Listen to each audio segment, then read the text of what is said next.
Our lives as individuals and as a nation have undoubtedly been altered by the recent global health crisis.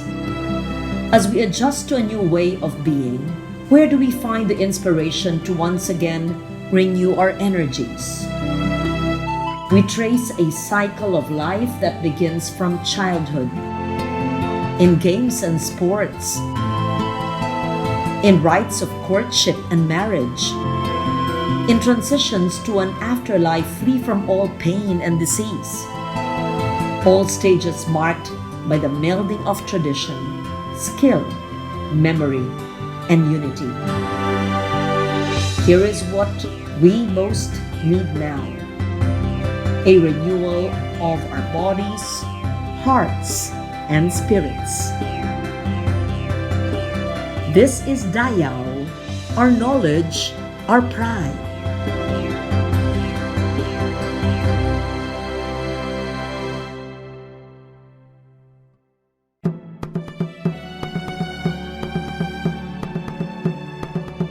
Lately, thanks to the internet and social media, there has been a renewed interest in many aspects of our pre-colonial culture. Clues of forgotten kingdoms, glimpses of great treasures, connections to Southeast Asian empires, all of which point to a hunger for a past that may ennoble and inspire us.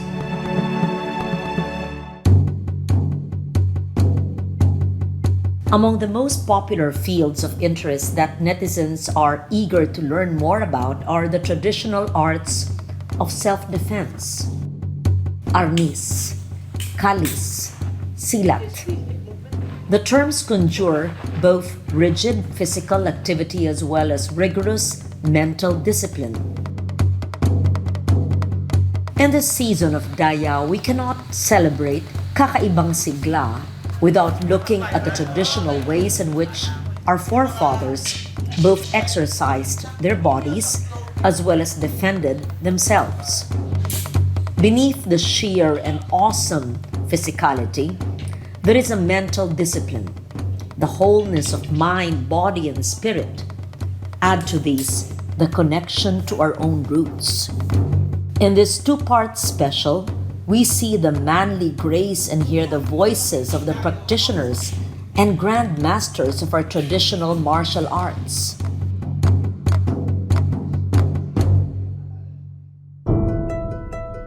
I'm Felipe P. Jocano Jr. I teach anthropology here at UP. I teach also martial arts, Filipino martial arts, Moro fighting arts or silat, and Chinese martial arts as well.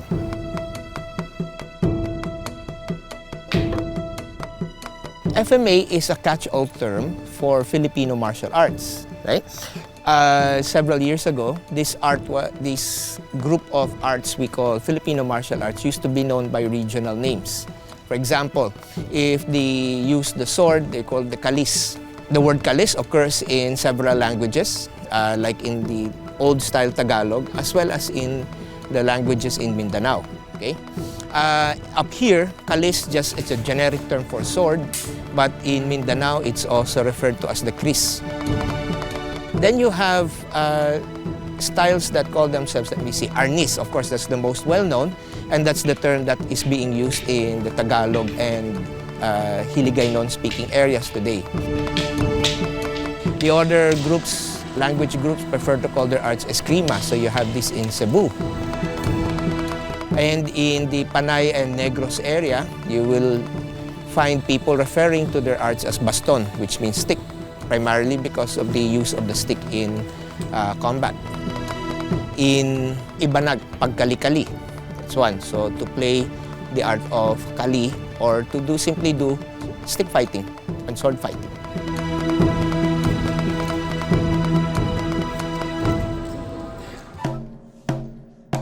Though we like to think of these fighting techniques as authentically Filipino, they are the results of local sources as well as foreign influences from the pre-colonial as well as the colonial past, which we have indigenized. As a respected cultural historian, Dr. Florentino Ornedo used to say, The stranger of yesterday is a native of today. So techniques are numbered 1, 2, 3, 4. See? Some maneuvers or footwork patterns are called in Spanish terms. So there is X to have the crossing step, okay, X. Or to go forward, seguida. To retreat, retirada. And some systems also use Spanish names for the techniques. There is no specific one region from which all FMA came. There are many places where it just gradually developed. Think of it as like a bamboo, see? Bamboos, the visible part of the bamboo is when you see it growing out. But underneath the ground, it's just spreading outward.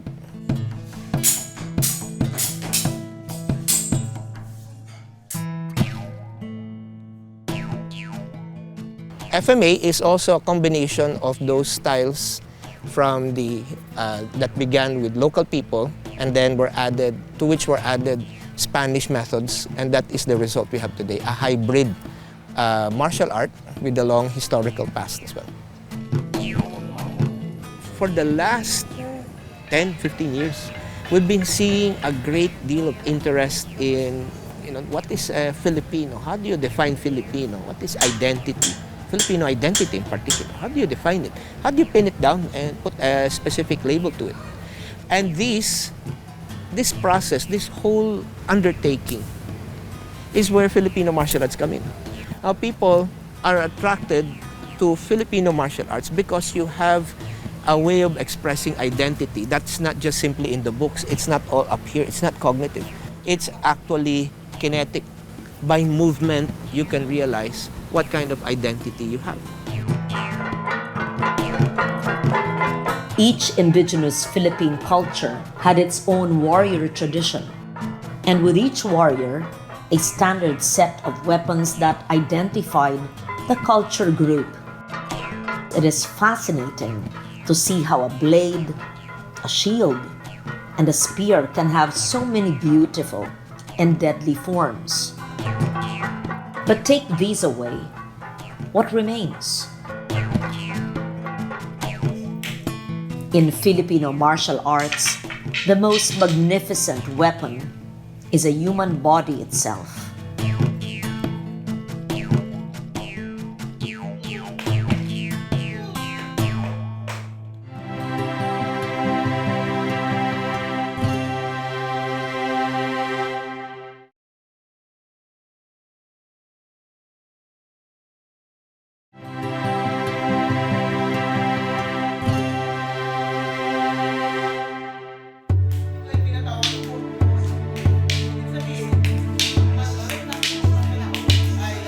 This hybrid or integrative skill, as Hokano describes it, is very reflective of Philippine culture in general.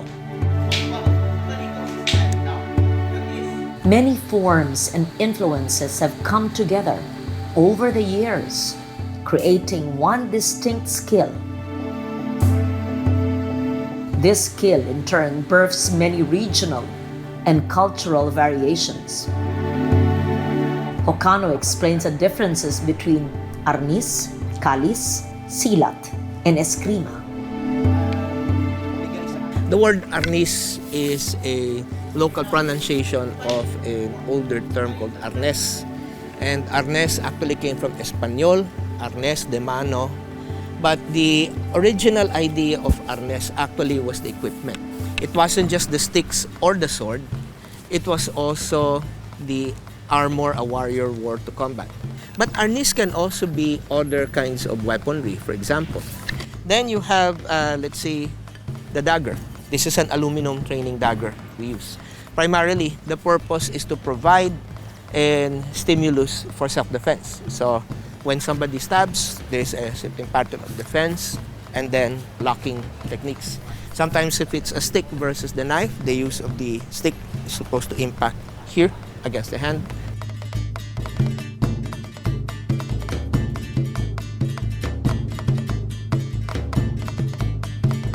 Then you have eskrima, which literally means sword. But eskrima is from Espanol esgrimir, which means fencing. So, the indigenous forms of sword fighting could only be described by the Spaniards using their own language, which is esgrima, esgrimir. Okay? But in many of the more recent historical publications, there's some evidence that many of the kingdoms here encountered by the Spaniards had pretty well organized armed groups. But the word eskrima stuck because of the preference they found this for blade fighting among these early Filipinos that the Spaniards encountered. Now this one, this is where you have eskrima used because you can do some things with the sword that you cannot and should not with a stick and vice versa. So ito ang tawag nakaw. Nakaw. Hiwain siya kagad, nakawin ng pitik bago siya makabalik sa'yo. Then there's kalis, which directly means sword. And among these styles, kalis, the arts that use the term kalis in their terminology are more explicit about the sword origin of the art. So for them, like one of the styles I'm familiar with, the movement of the stick and the movement of the sword should be the same. There. So if in the stick you can do this loose wrist movement, okay? With the sword, you keep your wrist straight. Why? You do cutting movement. That's a big difference already visually between the two. So in a nutshell, this is some of the differences between arnis, eskrima, kalis. In reality, however, many of these share similar movements. Many of them have similar training methods. But there are details and nuances between the people who claim one or more of the names that make them distinct from one another. In reality, many of these share more in common than they have differences actually. While Hokano is careful to state that the forms are hybrid variations that borrow freely from each other, there is one form that is unique to the Islamic people of Mindanao. The Kuntao and Silat, these are what we call the MFA, Moro Fighting Arts. These are mostly coming from many parts in Mindanao, closer to the southern portions. You have Kuntao, well, as some of my friends have told me, Kuntao. Okay, so it's mostly fist.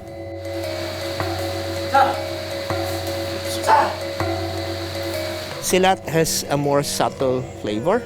Silat has more open hand techniques. So if you look at this is very much reminiscent of a dance movement called the Pangalay. But it is not. It is simply silat.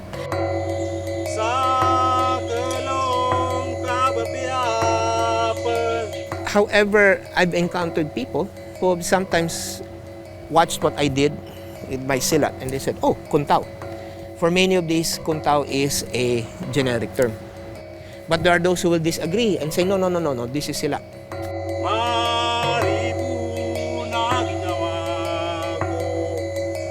In this case, we refer to Moro now as a cultural identity in view of the fact that we now have Bangsamoro. And this refers to the group of peoples that have also, for whom Islam has become integrated into their cultural setting. We are who we are. And so, we now use the term Bangsamoro and we refer to their fighting arts as the Moro fighting arts. Now you have here on this end some examples of the weapons of the Moro fighting arts. These four actually are barung. So the barung is a leaf-shaped sword.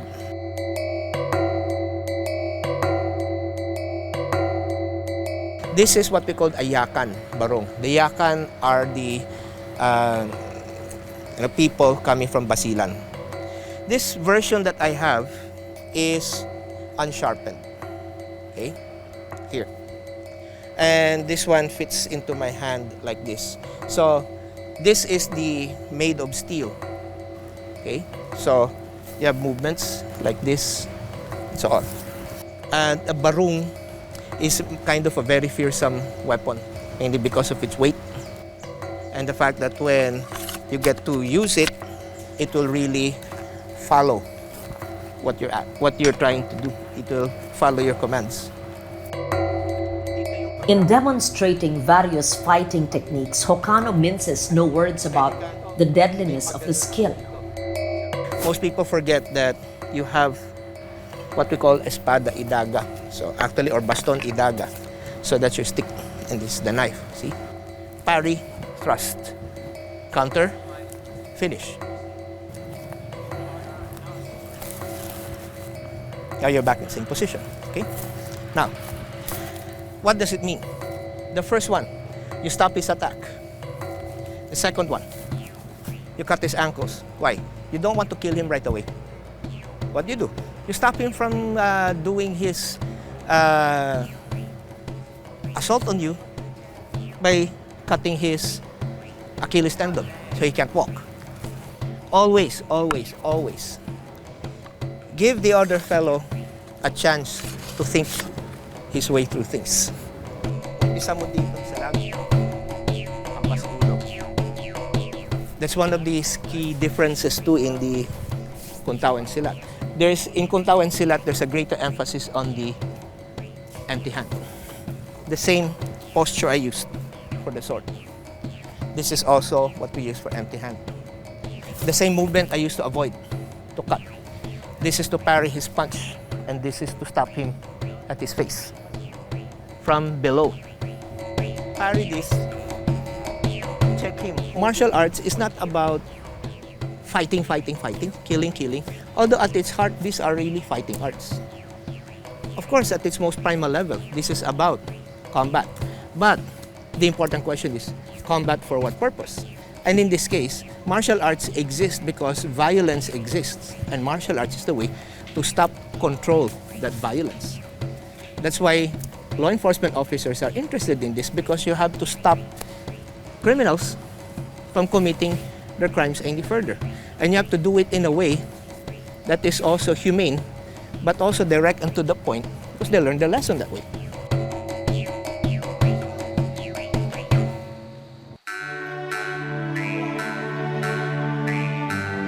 For Hokano, the practice of Filipino martial arts has led him to reflect on the nation's history and the growth of the art.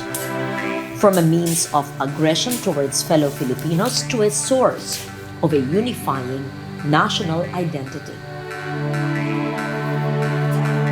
Martial arts, fighting systems, developed partly out of that rivalry for resources, rivalry for space. They needed the territory, they needed the resources, and somebody wanted to compete with you to get them. You begin to fight and develop organized fighting methods to protect what you had. So that's two contexts. First, it was about fighting for resources. Second, defending community. The third context happens here when you see this, the creation of a national identity that started with the revolution. People want to fight here. There's an ideal, a nation that's separate, independent, different. So now you have the use of a martial arts specifically as resistance against, this time, another foreign aggressor. Now you're fighting for your existence as a nation. Now you're fighting to break free of a colonial oppressor.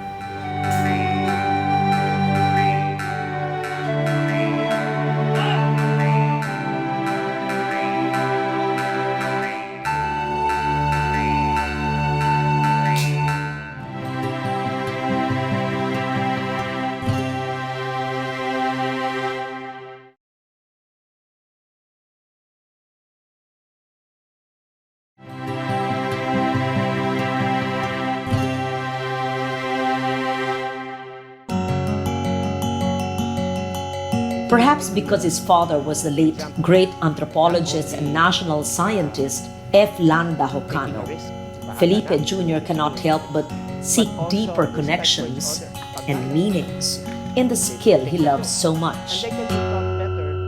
For him, that is more than just the coordination of the body that is developed in his practice. Equally valuable are deep emotional and social values developed by the practice of Filipino martial arts.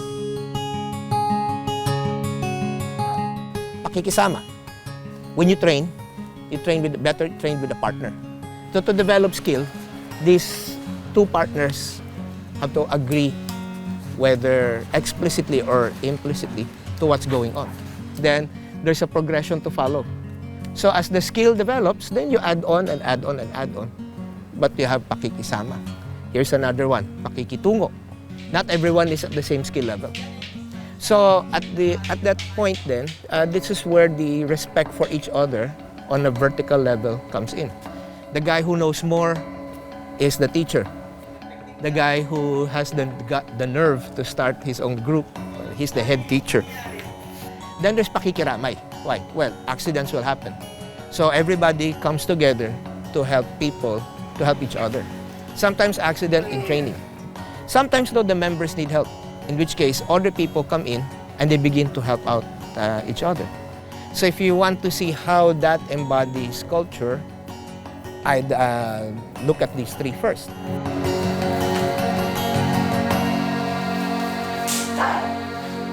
Here's another word from Tagalog, hiya. We tend to think hiya is embarrassment, shame. Yeah, but that's only part of the whole picture. Hiya is also a term that goes your emotions, especially when you put in the wrong place, you get wrong-footed. Sa gitna ng kalaban. So from this position, Then there is also another term, utang na loob. That's a mutual reciprocity relationship. A student who is accepted by a teacher feels some utang na loob to the teacher because the teacher is giving knowledge. Australia, nakisaksak.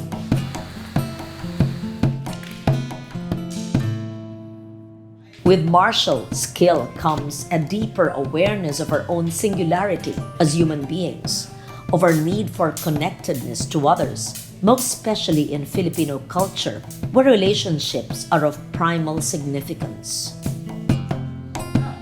With so many young Filipinos showing an interest in Filipino martial arts, how then can this skill become more accessible?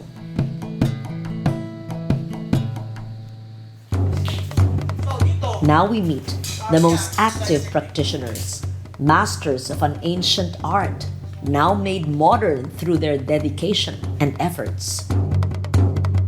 Samuel Bambit Dulay,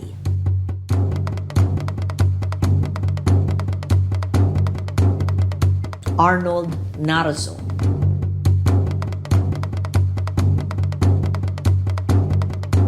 Carlito Lanyada Jr.,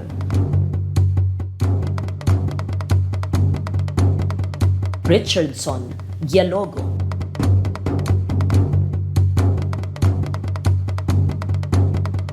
in the next episode of Dayaw, we hear their voices and watch them bring ancient Filipino martial arts into the present. Their strength, their calm, their focus, and dedication, all vital elements of Dayaw, our knowledge, our pride.